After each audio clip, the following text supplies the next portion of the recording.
Hello there. Fancy seeing you here. I'm Peter Laws, and I just happened to be passing by, lurking through the woods. And I wanted to tell you about a couple of cool books that you may enjoy, both written by the same author. And let's start with this one. The guy is called Marquis H.K.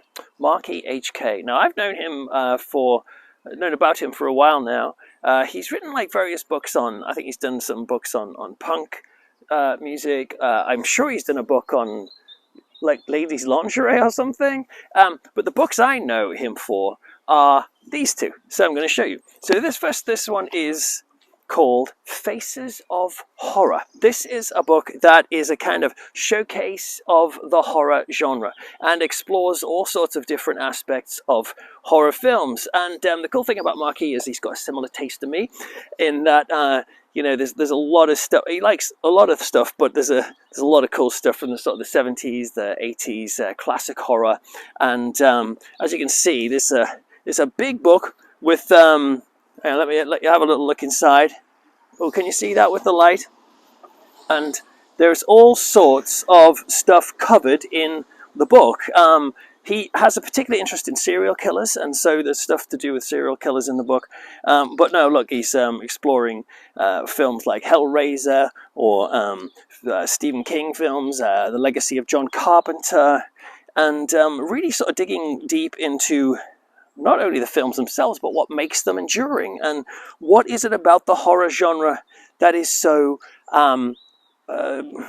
alluring, I suppose. And that's what he looks at. And there's some stuff, in the book about the Warrens, for example, and some of the background to some of these amazing films. And it's got illustrations too, as you can see. Let me see. It's coming in at 190. Here we go. 197 pages. I've just spotted. I'm reminded. Yes, some of his other books include 30 Years of Anger, One Man's Journey through the Australian underground hardcore punk and extreme metal scenes. Nice. And the other one is Frills and Thrills. Clever. A fetishistic celebration of women's sexy underwear and lingerie. Well, how about that? But yeah, Marquis is great guy, and he's written this book here, and also with another one called Simon Gilberthorpe. I don't know him much about him as maybe Marquis, but yes, he's a photographer, scriptwriter, and does lots of cool stuff. So anyway, this is Faces of Horror. Oh my goodness, I almost forgotten. Even I feature in this book. Let me have a look.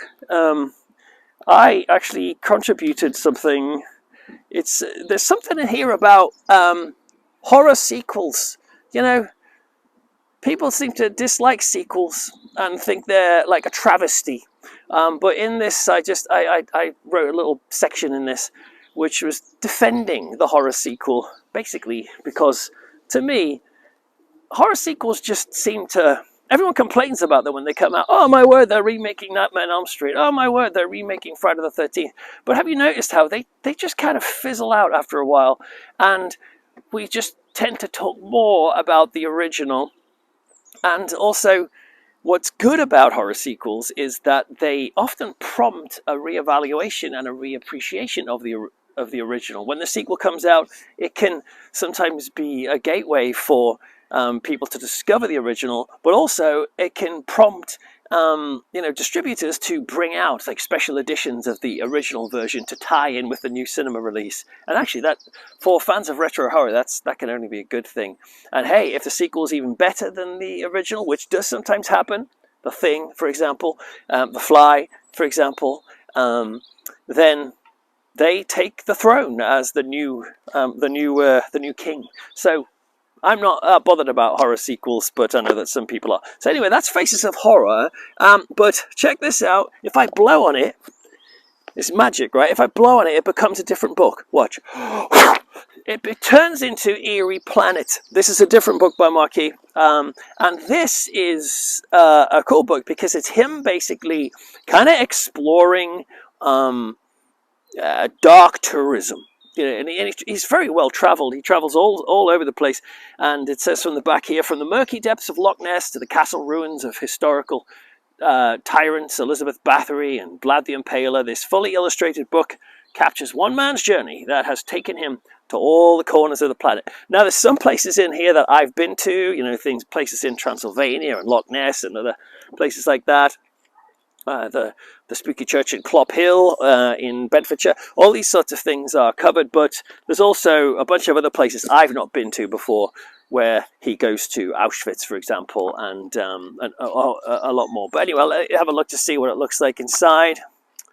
And yeah, another book by Marquis HK. So there you go. There's Faces of Horror. Can you tell now? What I just did before, it wasn't a kind of weird wizard trick. It was just pretending. I blew on it and then I turned it away and then it became another book. So sorry if you thought I had, sorcery gifts. I think these things are available on Amazon, and whether or not they're available on ebook or not, I'm not sure. I can't remember, but check it out. But if you look up these titles, Faces of Horror or Eerie Planet, you can find them out. Well, thank you for listening, and if you're interested in finding out any more about Marquis, look him up. Or if you're interested in finding out more about me, then look at peterlaws.co.uk or join my Patreon at, what's it called? Oh yeah, patreon.com/peterlaws. That makes sense. That sounds about right. Okay, I'm going to go now. Bye. I'll just leave you guys there. Just keep out of trouble.